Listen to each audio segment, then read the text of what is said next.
Hebrew పత్రిక 11వ అధ్యాయం. Bible అందరూ చూడాలి. హెబ్రీ పత్రిక 11వ అధ్యాయం. మీరెందరూ ఎంతమంది దాన్ని ధ్యానం చేస్తున్నారు? ఇక్కడ చెప్పిన వాక్యాన్ని మీరు ఇంటికి వెళ్ళి ఆ వాక్యాలను మనం చూసుకొని ప్రార్థన చేసుకొని ఆత్మీయంగా ఎదగాలి. ఆమేన్. హల్లెలూయా. బైబిల్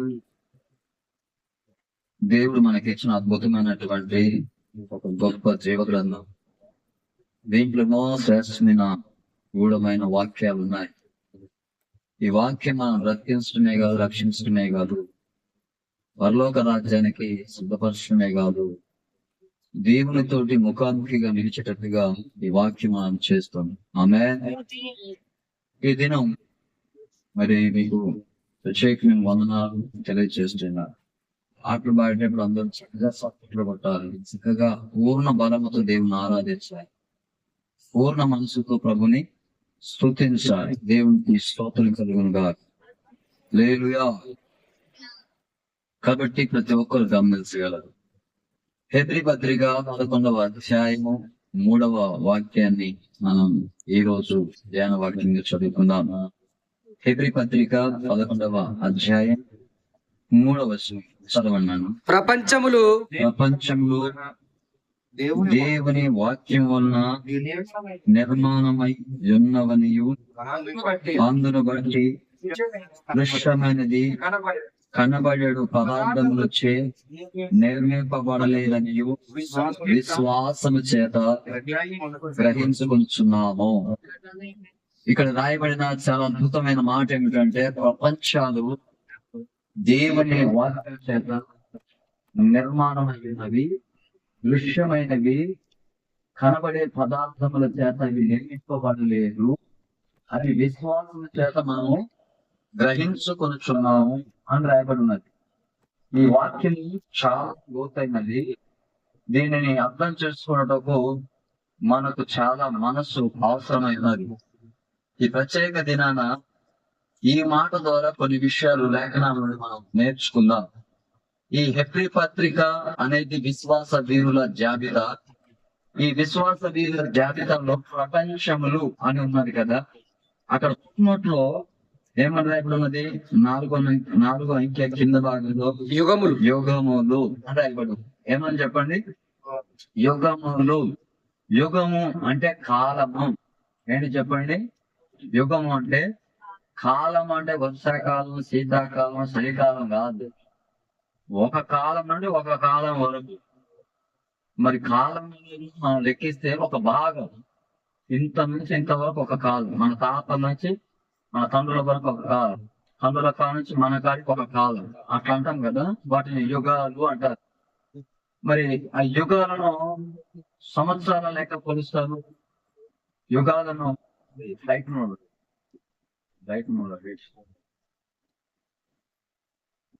హల్లెలూయా. సరిగా చెప్పండి. యుగములు, కాలాలు. మీకు రిఫరెన్స్ ఆధారంగా నేను చూపిస్తాను. మరొక హెబ్రీ పత్రిక 11వ అధ్యాయం 3వ వచనాన్ని గట్టిగా ఒకసారి అందరు చూడండి. మళ్ళా చూడండి, అందరు చూడండి ఆ వాక్యాన్ని. హెబ్రీ పత్రిక 11వ అధ్యాయం 3వ వచనం చదవండి. ప్రపంచములు కొంచెం చదవండి. దేవుని వాక్యం వలన నిర్మాణములై ఉన్నవి, అందును బట్టి దృశ్యమైనవి, కనబడేడు పదార్థముల చేత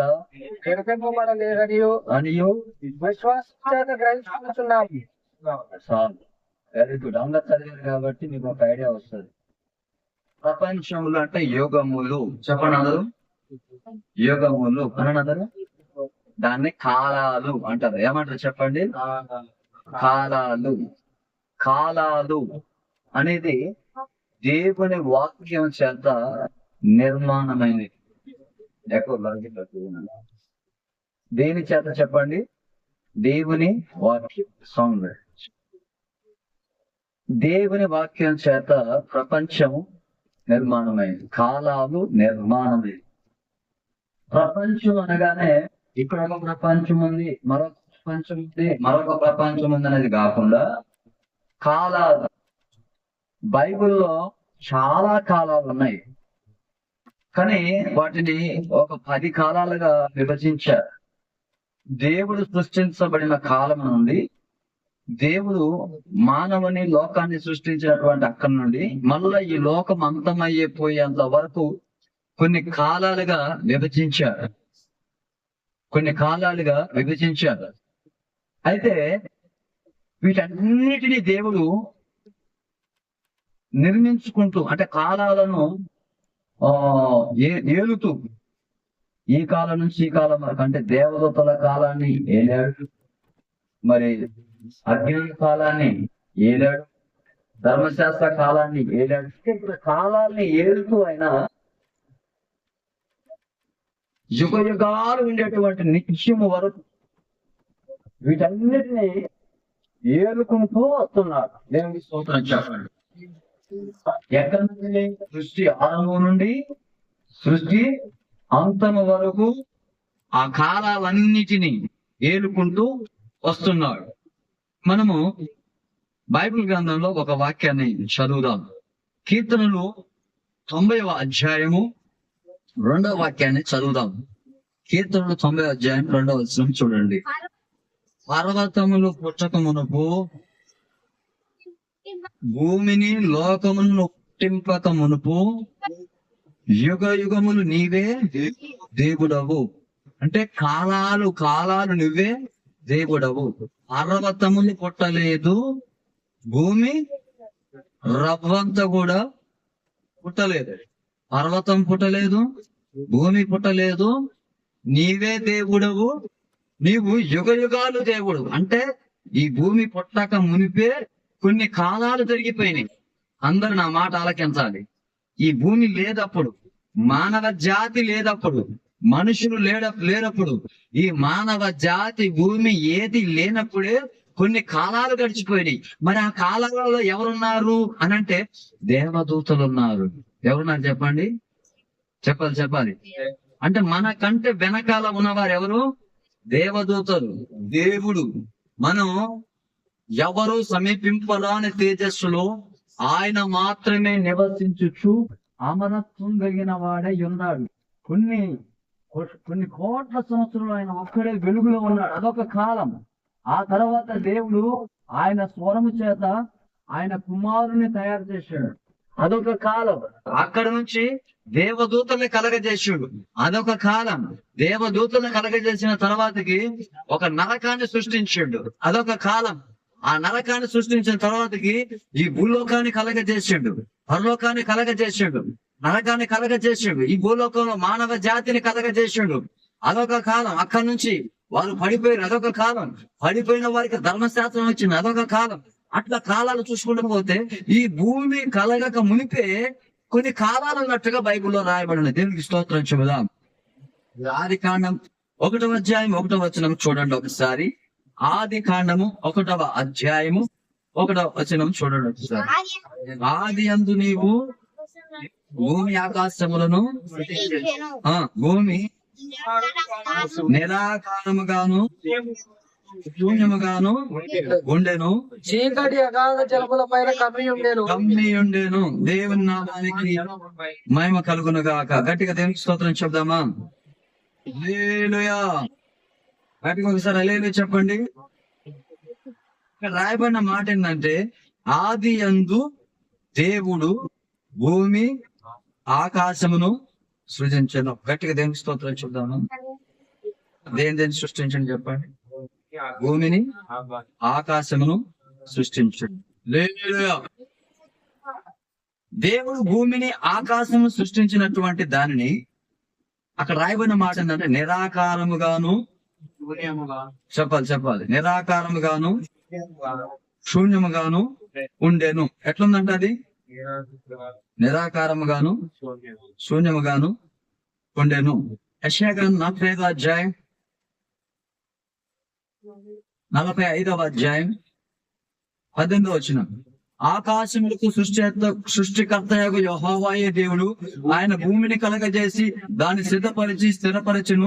నిరాకారంగా ఉండునట్లు ఆయన దాన్ని సృజింపలేదు, నివాస స్థలం అగునట్లుగా దాన్ని సృజించెను. అంటే ఆది యందు భూమి నిరాకారముగాను శూన్యముగాను ఉండి రాయబడింది. కానీ ఇక్కడ ఏమో రాయబడింది, ఆయన నిరాకారముగా ఉన్నట్టు దాన్ని సృజింపలేదు. ఎట్లుందంట?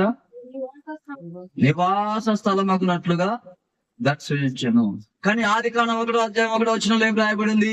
ఆది యందు దేవుడు భూమి ఆకాశం సృజించను, భూమి నిరాకారముగాను శూన్యముగాను ఉండేను. అక్కడ ఉండేను అని రాయబడింది, ఇక్కడ దాన్ని అలా సృజింపలేదు అని రాయబడింది. అంటే అలా ఉండటానికి, అంతకు ముందు మంచిగా సృజించడానికి ఒక కాలం ఉన్నది.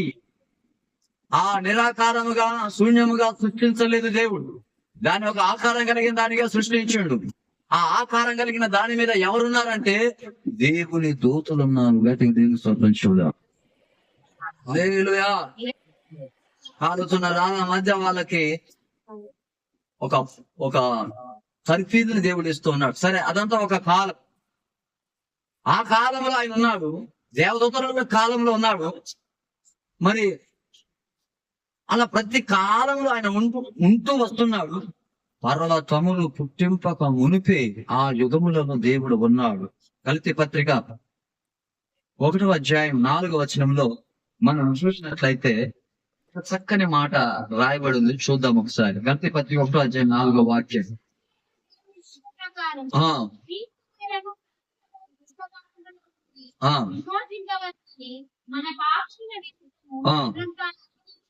అంటే అక్కడ నుంచి ఒక్కొక్క కాలం నుంచి మనం చూసుకుంటూ వస్తే, దేవదూతలు సృష్టింపబడిన కాలం, దేవుడు ఉన్న కాలం, మరి అజ్ఞాన కాలంలో అవాదం సృష్టింపబడిన కాలం, అట్లా ఒక్కొక్క కాలం మనం చూసుకుంటూ వస్తే ప్రస్తుతం దుష్ట కాలం. ఏంటి చెప్పండి కాలం?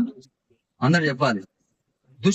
దుష్టుడు ఏలుబడి చేస్తున్న కాలం, సాతాను మానవ జాతిని సర్వనాశనం చేస్తున్న కాలం, సాతాను ప్రతి మనిషిని పట్టుకొని పీడించి పాపములో శాపంలో పడేస్తున్న కాలం. ఇది దుష్ట కాలములను మనల్ని విమోచించడానికి అక్కడ ఫుట్నోట్లు ఏమని రాయబడి చూన్నానా? దుష్ట కాలము నుండి అక్కడ చదవండి ఒకసారి. దుష్ట యుగము నుండి. యుగము ఏంటిదో చెప్పండి. యుగము ఈజ్ ఈక్వల్ ఏంటిది? అది కాలము. చెప్పాలందరూ యుగము, దాని పర్యాయ పదం ఏంటిది? కాలము. దుష్ట కాలము, అపవాది కాలము. మనం దానియేలు గ్రంథం 2:57 ప్రస్తుత కాలము గడిచిన పెమ్మట ఏమి జరుగును అని మనోచింత గలవాడై 32 అనుకుంటా. ఒకసారి చూడండి. దానియేలు గ్రంథం 2:29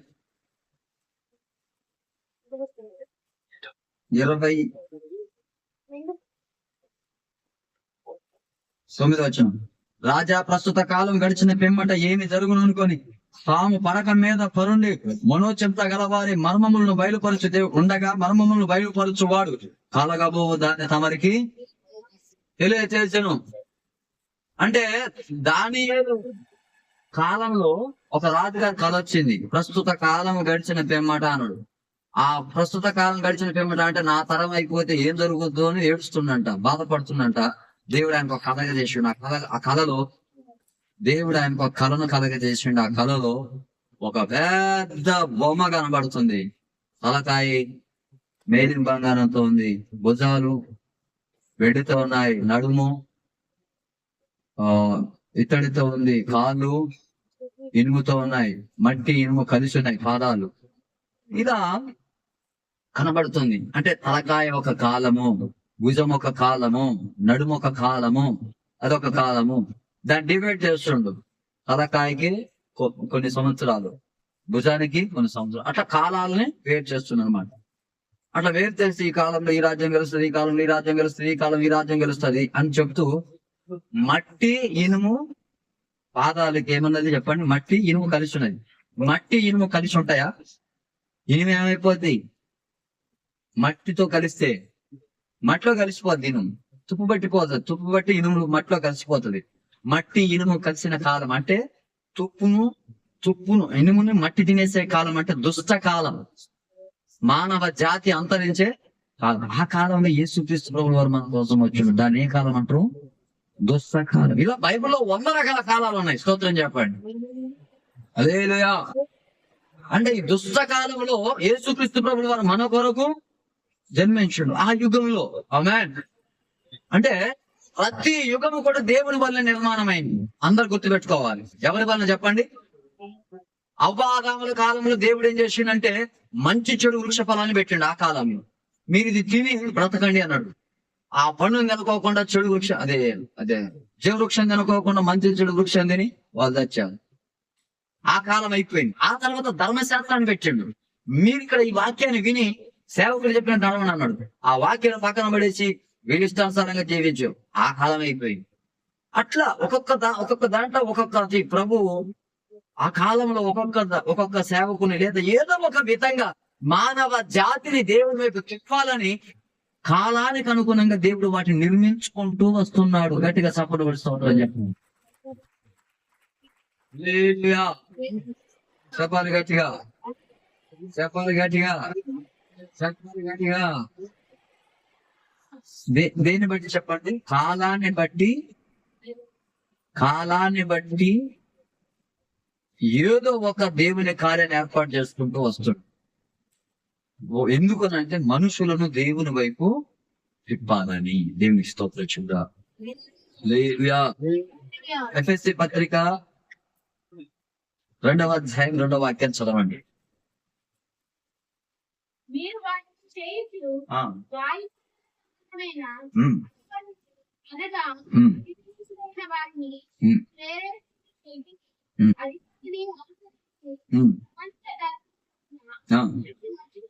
అవును.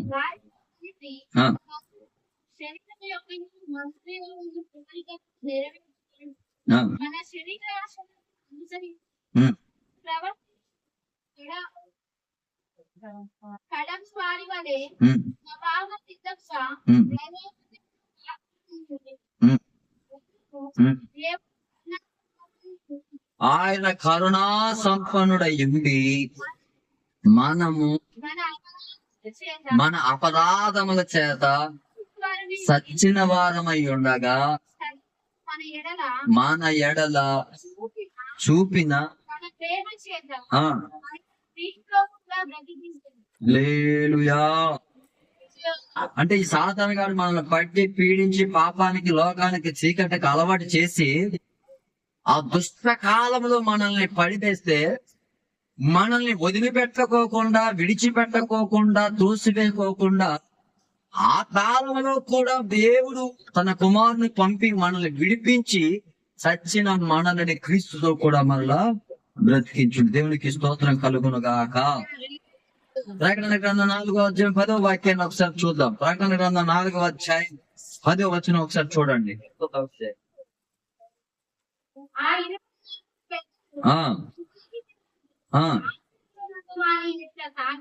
సాగిలపడి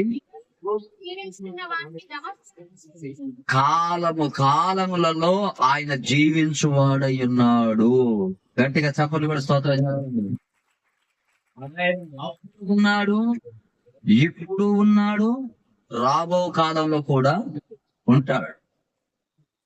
ఆయన ఎప్పుడు యుగములకు జీవించుచున్నవాడు గాని అంతకు ముందు ఆయన లేడు, ఇప్పుడు ఉన్నాడు అనేది లేదు. ఆయన సృష్టి రవ్వంత మునటింపక మునిపే ఉన్నాడని మనం చదివాం. అయితే మనం విశ్వాసం ద్వారా మనం ఏం గ్రహించాలంటే ఆయన ఉన్నవాడు. గట్టిగా సఫలం గురించి స్తోత్రం చెప్పండి. ఆయన ఏ దేవుడు చెప్పండి? ఉన్నవాడు అని అందరూ.